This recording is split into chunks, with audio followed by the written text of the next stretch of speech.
Hello, loves.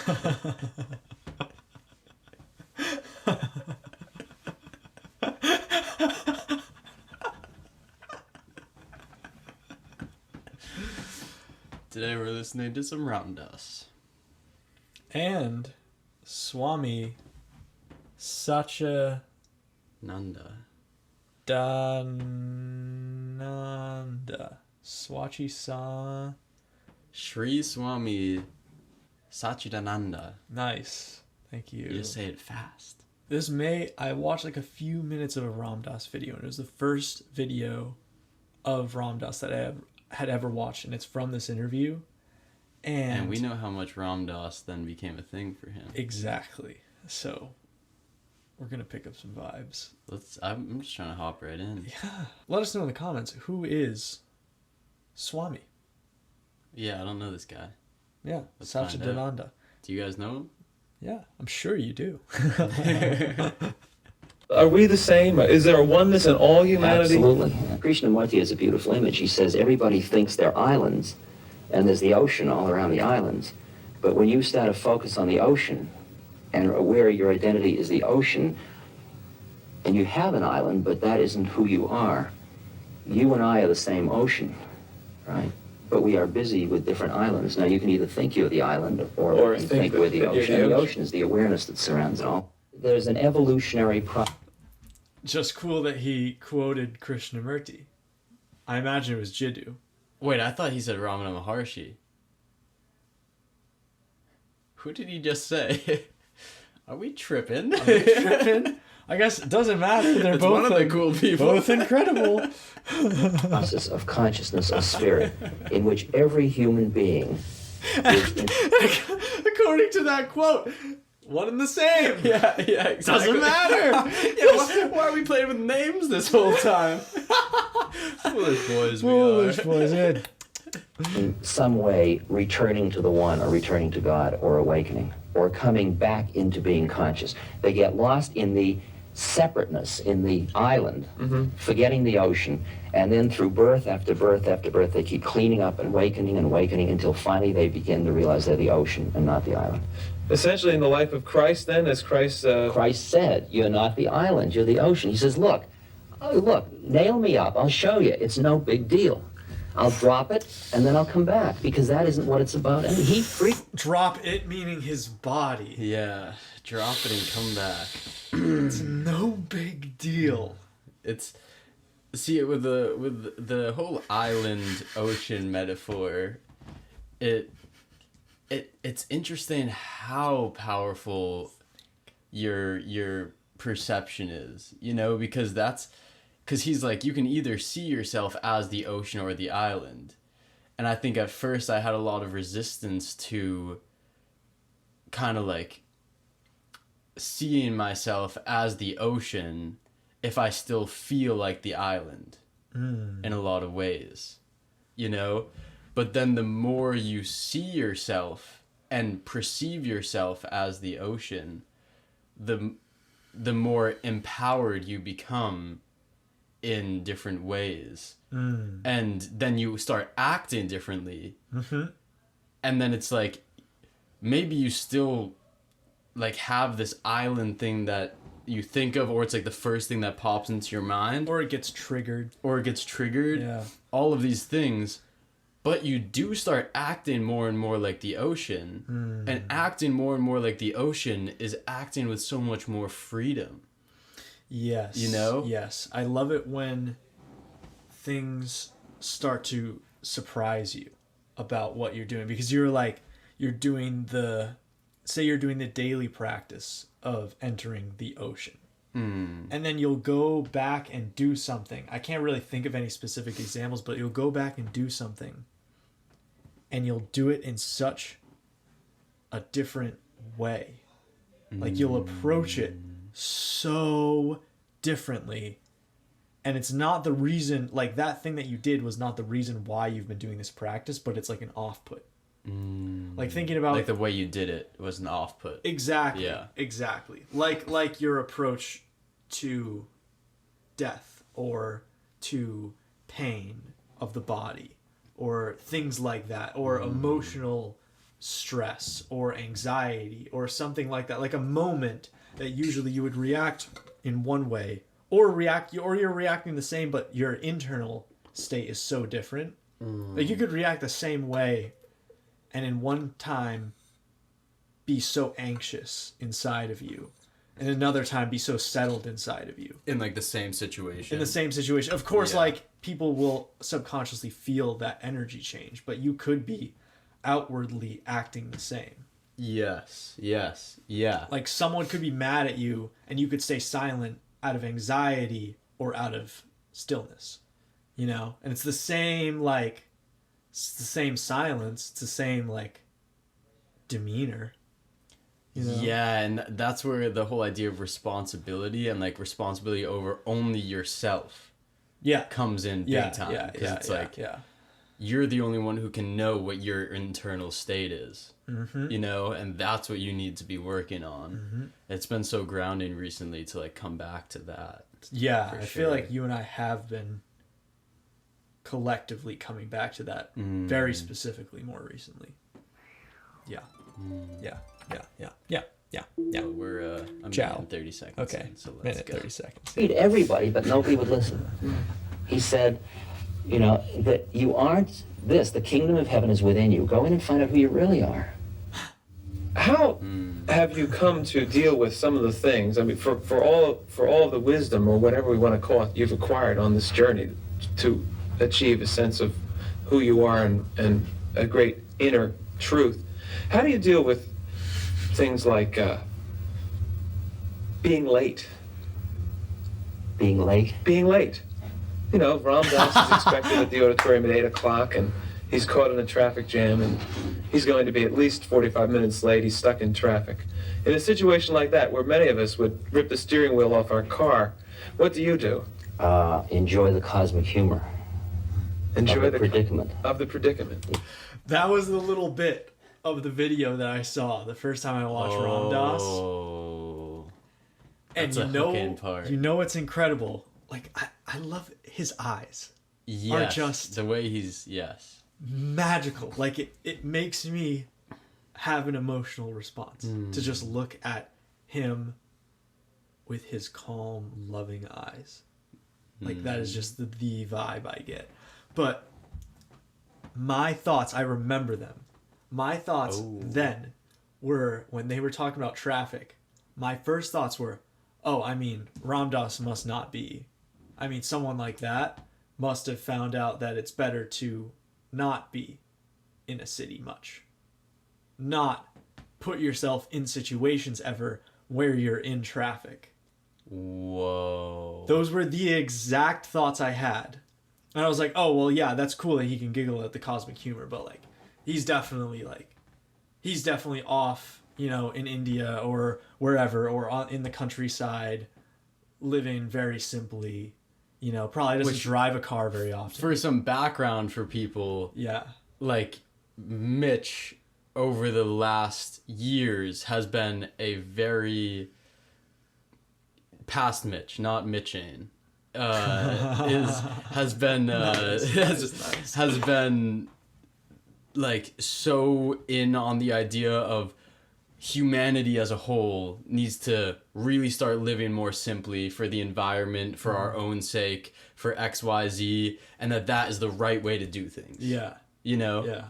And then the fact that you have just over this period of getting to know someone like Ram Dass, and of course all these other teachers. A few months, yeah. But now that you can understand why sitting in traffic, you know, could be a worthy thing. Yeah. It's that's good. Yeah.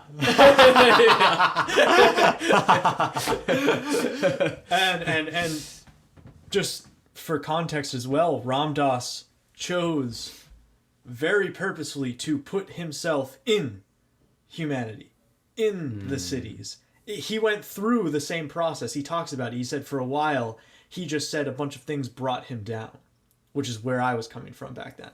Like seeing pollution. Yeah. Like for him, getting caught in traffic, something like that. Being in a city, being around his family, being in America, brought him down. That's what he said. But then he gets to a certain point where you're just avoiding things, and you're not high and spiritual if you're avoiding anything, you know. Yeah. So he spent his life in the world, you know. He wasn't. My perception of him at the time was just very off. Yeah. Which is just. Gee. Yeah. Yeah. It's as if, at one level, you're like watching a moving picture of your own life unfolding. You're watching the melodrama unfold. I mean, the Ram Dass melodrama is just another drama. And behind it all, I'm sitting in the ocean. All right? I'm no more Ram Dass than I am Bill Boggs. I'm just here. You're talking to this thing, which you assume is me. But that's just this thing that was late in traffic. Okay? And I can watch the whole process unfolding. Decay, death, birth, joy, happiness, suffering, sadness. The stuff of life, the stuff of being late, being early, being responsible, being irresponsible. And you're totally involved in the sense that you play it perfectly. You do it with total involvement, love, and compassion to relieve suffering of human beings. And at the same moment, there's no clinging to it. It's as if I'm not clinging. I'm aiming to get to the studio in time, but I'm not clinging to it. If I don't, okay, I didn't. And how about ambition, Ram Dass? How about... Something that he says that I love. One time he's just like sitting cross-legged, giving a lecture, and he was talking about this is like a reminder that I keep doing over and over and over now, because he said this. The act of being comfortable in every place that you're in, because there's so much like projection without you even thinking about it. Like you're comfortable right now because you are excited about dinner, or like you're comfortable right now because like maybe this is gonna happen later, or like I'm going to the movies later, you know. But being comfortable right now, he was saying like right here I'm comfortable in this position. Switches his legs. He's like, I moved, but the whole time I was comfortable. It's like I didn't move because like, oh, I'm so discomfortable. Like I'm in such discomfort. I need to move. He's like, I moved, I'm comfortable. I moved, I'm comfortable. Like I'm so content the whole time. You know, while you're moving, while you're sitting, while your body is in discomfort. Like you're comfortable in it the whole time. Yeah. That's some stuff. The way he described it too was like there's a Sadhguru teaching that's pretty similar where he says I accept the present moment as like a statement for yourself. Or fully accept the present moment. And it's very interesting because you can very easily say, well, I accept the present moment, but I have this like cool thing coming up. Yeah. But that's not fully accepting what's here right now. Yes. Because to fully accept that, you need to fully be that, you know? It's like what you say about literally every moment, everything around you can be a teaching. So in that sense, like there's a certain level of perception that I feel like I have sometimes where it's like, it's an appreciation for whatever it is I find myself in. Even if it seems like a really sticky situation, it's like, on one level, I'm like, man, this is doing me really good. Even though I'm crying right now, whatever. Yeah. You know? I think that's what he's talking about, too, about the removal. It's like you're watching a picture show of your own life at a certain level. Because you're in it and you're doing it, but if you... I mean, we talk about it all the time, but I just love the way he says it. Yeah. You're watching a picture show of your life move by, and it's like the clouds passing, and you're like looking at how significant it all is, and it's like very interesting. Yeah. Nice. Yeah. I'm gonna bring it back a few. Oh, never mind. How do you address yourself to those who are where you were back in the late 50s and early 60s, who are very committed to being a success or achieving? You can go on doing the dance you're doing perfectly you can go on being a moderator, being Bill Boggs, being perfect in your game, in your way of life, in your involvement, and at the same time deepen your connection and become aware of who you are behind the whole thing without losing a step in it at all. In other words, the achievement goes on, but you cease to be identified with being the achiever. One's ego then must fall away in this process. The ego is a functional entity. It's just like your suit. It keeps you warm. Your ego is a functional unit for defining the world and yourself in it. But the difference is your ego is not the master, it's your servant. Your intellect's not your master, it's your servant. Your emotions are your servant. Your body is your servant. And behind the servant you are. So you sort of sit. You're along for the ride, if you will. You're perfectly free. It's that flip on the television receiver where you and I are always right here. You want to be a moderator? I'll be the guest. Okay? Yes. Now who should we be?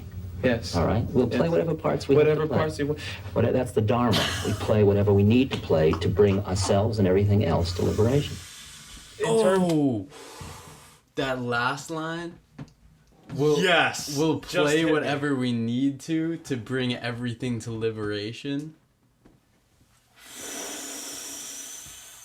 Dude, look at this man.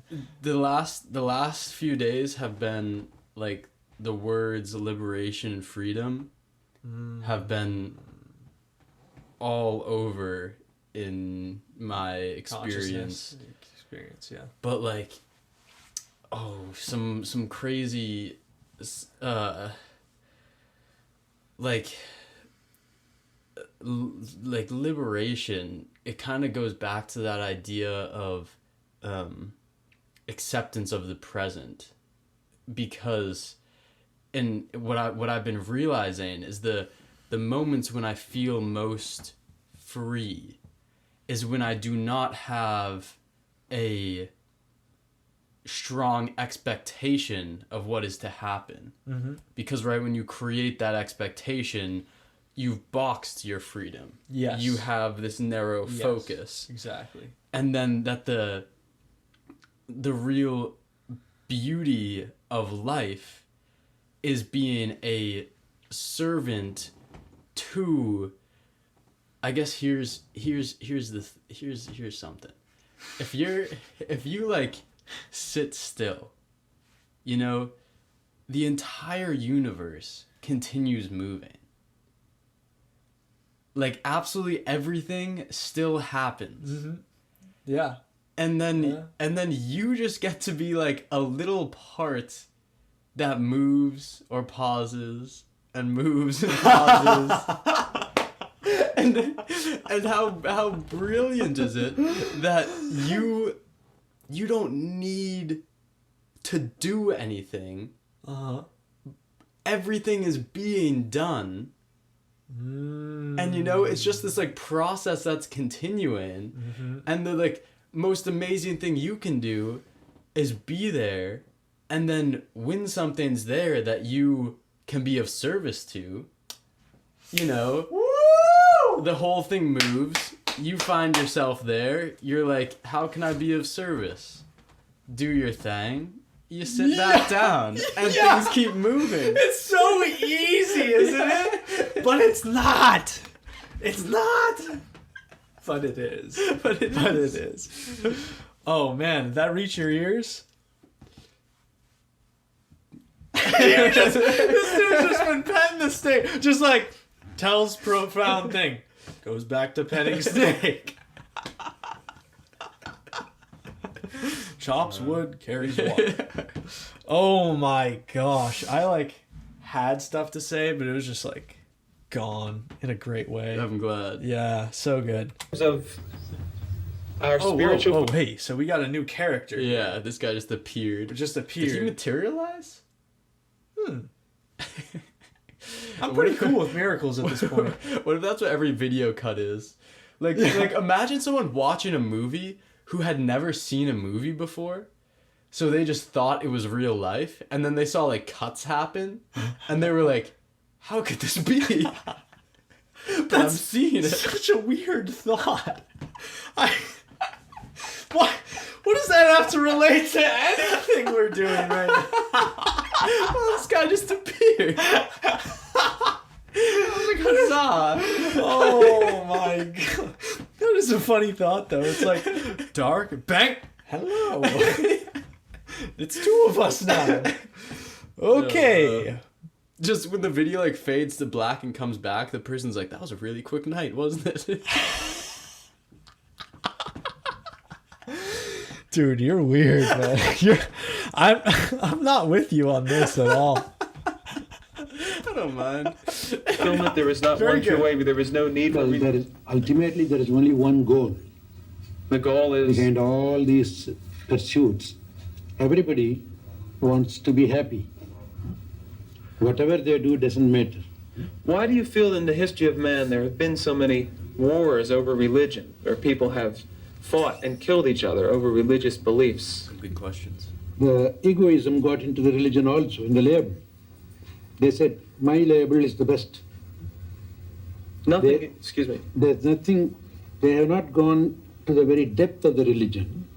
They have not understood the basic purpose of religion. And they stick to the yes. superficialities. Yes. They say, my way is the best. But if anyone has gone to the depth of the religion, they will never say that. It's something like, if suppose I ask you, what is the purpose of eating? You all agree in one purpose. Let's stay alive. Yeah, that's all. But if I ask you, what do you eat for that purpose? Probably too much. And a lot Too of much. junk. You may say, oh, if you like spaghettis, you may say spaghettis. If I like pudding, I will say pudding. Then, because of my liking to a pudding, I develop a religion behind the pudding and say, mine is pudding religion. And pudding is the only one that could satisfy the purpose. And because of your liking to a spaghettis, you build a spaghetti religion. Yes. And the pudding and spaghetti fight. Yes, they do. And it's a terrible mess. You know what that's... Oh my gosh. You know what's incredible about that? What? You can see by the way he's saying it, that he's treating the food analogy as seriously as the real life religion and the wars and all of it. I could just feel it. Wow. And that's just like, how good is an analogy like that? Because it makes you like look at the whole situation. You're like, well, that's stupid. That's so silly. Like, we just like everyone on Earth needs to see that clip. Yeah. Because That was a That's really just good few seconds, wasn't it? incredible. Wow, yeah, I really liked how he also goes, you ask anyone what is the purpose of food? Oh, to survive. But how many of us are eating for that reason? Oh, I missed that. Yeah. Oh. Like, so it's like the purpose of religion is X. How many of us are religious in for that reason? Oh, yes. That's been like the hugest thing for me is like on my little small Mitching Island level, Oh. not getting attached to the methods. It's like that has become so integral to my growth. It's like whenever I can use a method as far as it takes me, just like in Buddhism, they talk about the take the boat across the river and then let it go. And leave the boat. Leave the boat, keep walking. That's like whenever I practice that, it does me so well. It does me so well. And it comes so naturally. You don't feel bad about it. Like, in the midst of my like whatever month of listening to Ram Dass for an hour a day. It's like if you were to tell me that happened. like, you're just going to stop listening to Ram Dass. At a certain point, I would have probably had this reaction like, no, like he's getting me somewhere. Yeah. And it just fell off, and I love him just the same. There's no difference. But he just got me as far as he got me, and I have left the boat and kept walking. Maybe he'll be back someday. Maybe Who he'll be knows? back someday. Oh wait, we're watching right now. Maybe we'll hit the play button.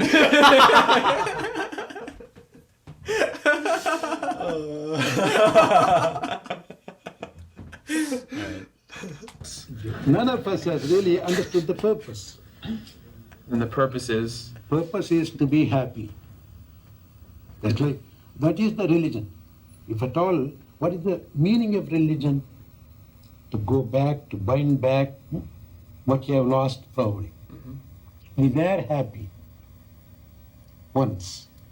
Somehow we lost it. And we want to get that happiness back. From the back of Be Here Now by Ram Dass, I read this morning this on the value of silence, which I'd be curious to have both of you relate to. Stop talking, stop thinking, and there is nothing you will not understand. Elaborate on that a little bit. Well, because who is thinking and who is talking? It's the mind. It's not the real you. The real you seems to be witnessing everything without taking part in anything. How can an individual who intellectually might not be able to grasp that concept of the real you understand what you're saying? If you were to teach that, how would you... That's why normally I don't go to the level of telling people that you are the real you, the awareness. Instead, I will place them as the mind. Because there are different places from which we are functioning. We can identify ourselves to be the body. And there comes, I am white, I am black, I am fat, I am thin. You identify yourself as the body. If you identify yourself as the mind, then you become a professor, an ignorant, a fool, or this or that. It's all connected with the mind, the sane or insane. So these are the two realms in which we always talk about. Wrong position, wrong place in ourselves. Ram, from your experience, how can an individual recognize that? Just called him Ram. Which, like, he didn't really mean to do, but... yeah. Yeah. Very good. Very good. I wanted him to keep going. Yes. Because that was going somewhere really beautiful, and I liked the fact that he was going, like, when I'm teaching somebody, I do not go and tell them you're the tree, you're the air, you are X, Y, Z. Yeah. He said I placed them in the mind. That was interesting. Which was interesting, but it almost led me to a thing where if you place yourself as the thing and you identify yourself as a certain part of you, then from that perspective, you can prove yourself wrong. Like if you identify yourself as the body and then understand that the body completely changes every 7 years or whatever it is, every single atom of it, then it's like, well, now that I thought I identified myself as the body and really like discovered stuff about the body, I now see I'm not the body. Oh. Because how could I still be here? Very good. Yeah. And then if you place yourself in the mind, that's why I wanted him to elaborate. I was like, maybe he'll talk about why he places someone in the mind. Yeah. Because is it because then once you're placed in the mind, you can start to see the holes in your identification? Just the thought. I know. I was definitely thinking a similar thing. Yeah. Let's see what he asked Ram Dass. Yes. Part of them that is in fact detached.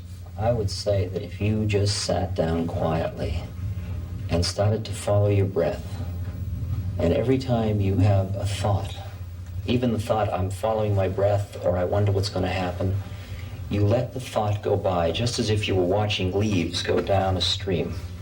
Just letting the thoughts go by, and keep returning back to the breath. And for just 20 minutes, you follow your breath.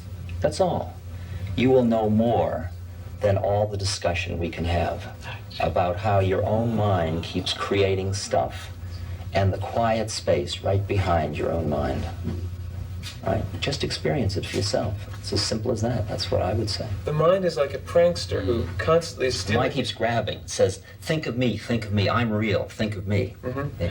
I'm one of those individuals who has difficulty doing that because when I try to remain silent, I can't let go of the thoughts. My mind will go, That's all of a why sudden, you do the breath. I'm floating down the river with the thoughts, you know? That's why you need what's called a primary object, like the breath. See, the instruction is keep coming back to your breath, which is a thought. Breathing in, breathing out. breathing in, breathing out. But it's you pick one thought, and that gives you like a focus point, which allows you to see all the rest of the thoughts. Later, that one goes too. Okay, just say. It's something like a catalytic agent. So take, for example, a material is dirt.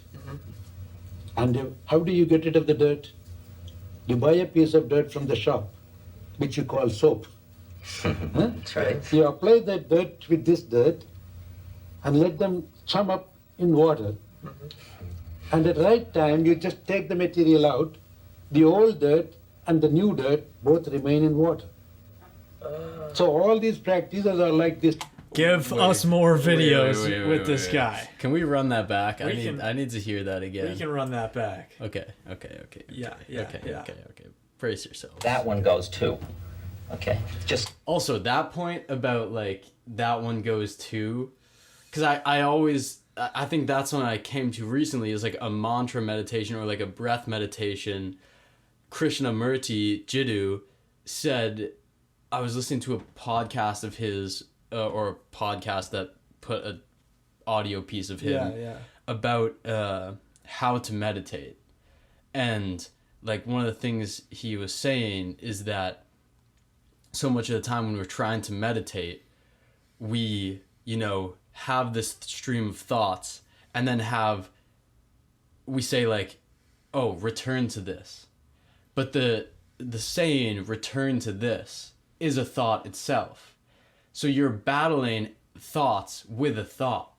All you're doing is creating more thoughts. Yes, true. And then and that's really interesting though, that Ram Dass kind of revealed why you would do a practice like that. Because yes, you do create that thought, but it's only to create the anchor, see everything else, and then understand that the anchor is only the other things as well. He says that in Other Things that makes so much more sense now. He says like, do the methods. He's one that says do the methods, but you better hope that your methods self-destruct. That's exactly what he just showed here. Yeah. All right. This is also kind of hitting home for me for the past 3 days because I've been, for some reason, thoughts have just been like much more prominent for me than usual. Yeah. I can't say why. It's like feels like might have something to do with the move or maybe nothing external. Maybe it's just me. Yeah. All right, I'm excited to hear this line again. Sages. It's something like a catalytic agent. So take, for example, a material is dirt. And how do you get rid of the dirt? You buy a piece of dirt from the shop, which you call soap. That's right. You apply Okay, so he's calling a piece of soap a piece of dirt because all it is more material from Earth. Yes. Which is just in of itself, just... Yeah, that's a great observation. Yes. That dirt with this dirt and let them chum up in water. And at the right time, you just take the material out, the old dirt and the new dirt both remain in water. So all these practices are like this soap, catalytic agent. That's right. Instead of holding to the other dirt, you hold to this beautiful, good-looking, nice-smelling dirt. Yo! That was nice. That's some beautiful inspiration. That's like mastery over bringing these things real simple. Yeah. That could be explained to any human and they'd be like, I get it. Like either of those analogies of like really just the questions we need to be asking ourselves. And he's just got these very simple, wow, who is this guy? Who is this? How can we see more? What's his best videos? That's the third one. We're looking at you. Yes. Subscribers. All right, so now we're at a different university. There is a deep spirit here, and I think it's in some way like an initiation of us recognizing that it's time. that it's time for us to acknowledge our identity in the universe as instruments of peace and of healing, and of surrendering more deeply into that, of realizing that we are in impeccable peace-seer training as opposed to impeccable warrior training, and that it's time to listen more deeply to the harmonies of the universe and to find our way into it, to honor our intuitive heart, and to start to find that balance between heart and mind, between form and formless. I think it's time to recognize that we are loved and to allow ourselves to feel that we are loved.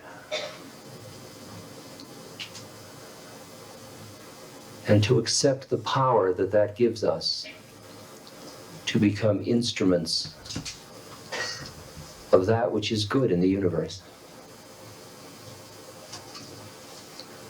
There are moments in everybody's life that are critical moments in which you start to turn. Let this be one of them. Thank you.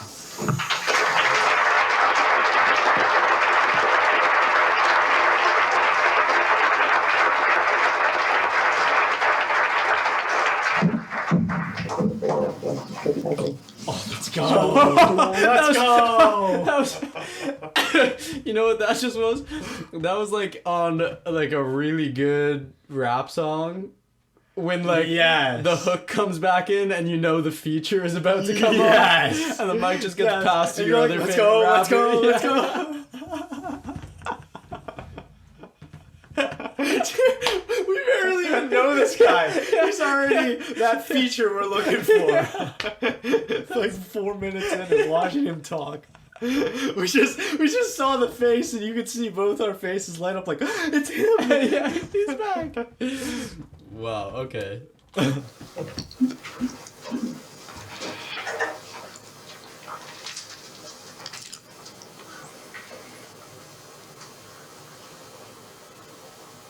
If we can live together for 2-3 days like this, we can always live together.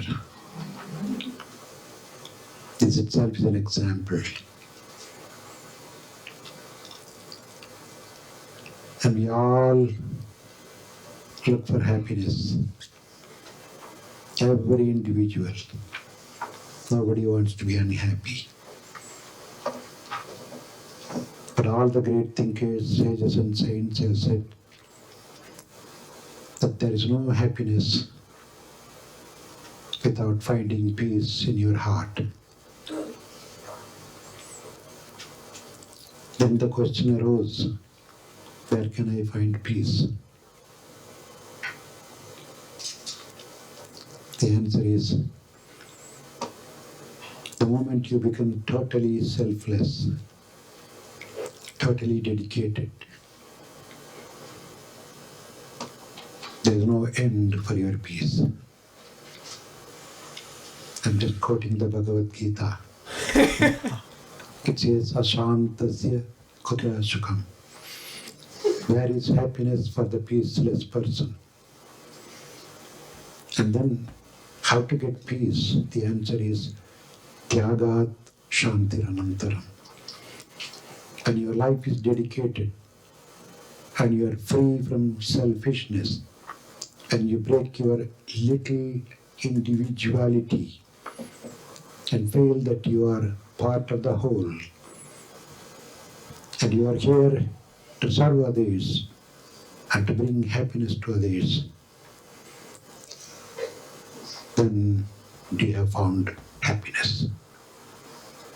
So let us raise above all these man-made differences in the name of race, religion, caste, creed, community, country, language, and color and whatnot. See the one spirit in everybody and not to miss every single opportunity to serve others and to bring happiness to others with all the possible ways.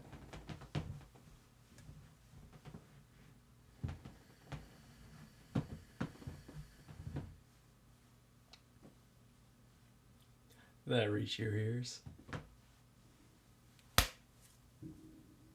Universal bars.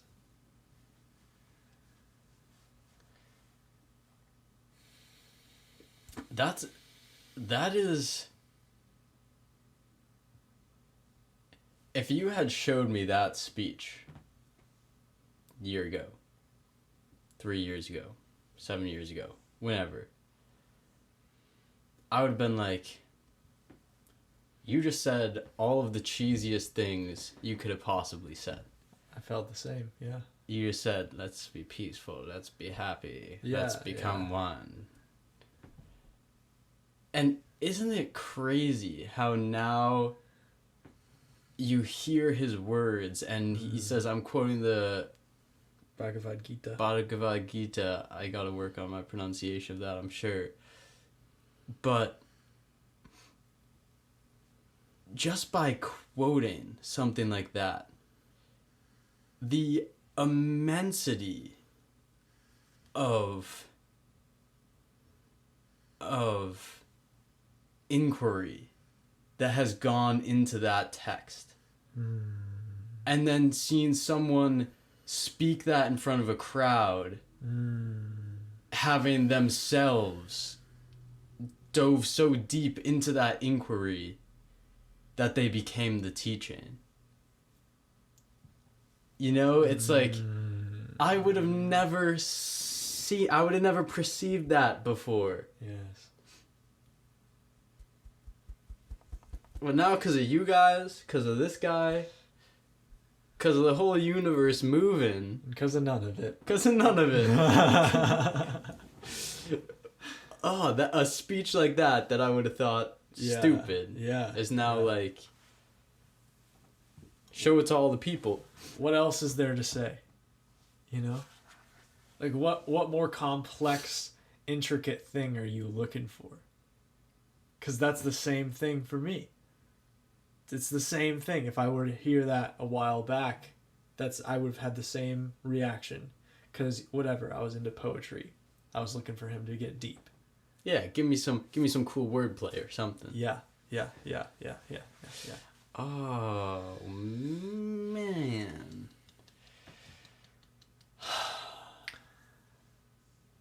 That felt like a nice dip in some cold water. Yes. Thank you for joining us.